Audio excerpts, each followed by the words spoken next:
Tarik Halilintar langsung murung saat tahu Fuji dijodohkan dengan El Rumi, begini ekspresi wajahnya.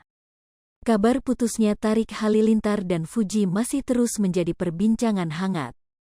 Namun meski sudah putus, Tarik dan Fuji masih tetap menjalin silaturahmi yang baik satu sama lain.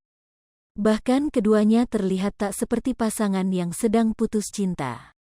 Fuji masih sering menggoda Tarik, dan begitu juga sebaliknya. Namun siapa sangka jika keduanya memendam rasa pedih yang begitu dalam. Dalam podcast bersama Atta Halilintar, Tarik sampai menangis sesegukan saat menceritakan penyebab putusnya dengan Fuji.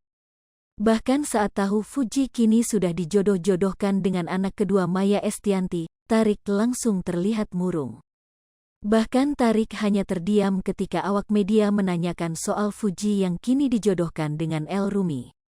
Tarik mengaku bahwa hubungannya dengan Fuji masih terjalin baik-baik saja. Meski kini sudah jarang berpergian berdua, Tarik mengaku kini lebih sering pergi dengan Atta dan Aurel.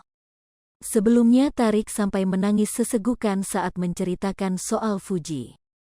"Kamu tuh sebagai abang harusnya peluk, harus ada saat dia lagi sedih," kata Aurel Hermansyah.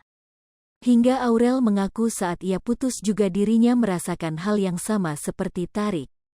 Hingga Aurel dan Atta berusaha untuk menenangkan Tarik Halilintar dari tangisannya. Bahkan tangis Tarik pecah saat dipelukan Atta Halilintar. Aurel juga mengingatkan agar Tarik harus lebih banyak menyibukkan diri agar tak terlalu merasakan sakit hati. Hingga Atta Halilintar mengaku pernah menangis karena putus dari Aurel.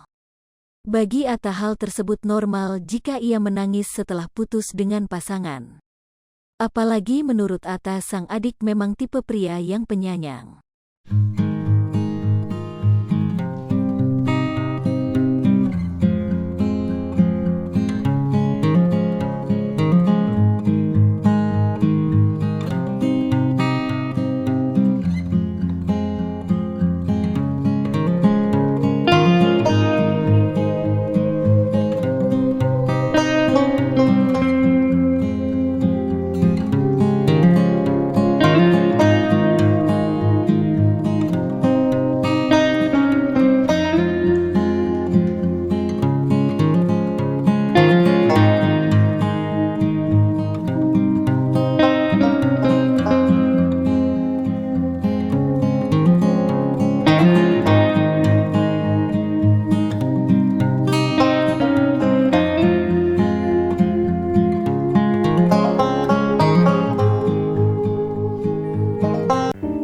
Sri Popo TV, jangan lupa komen, like, dan subscribe, serta tonton terus berita-berita terupdate lainnya ya.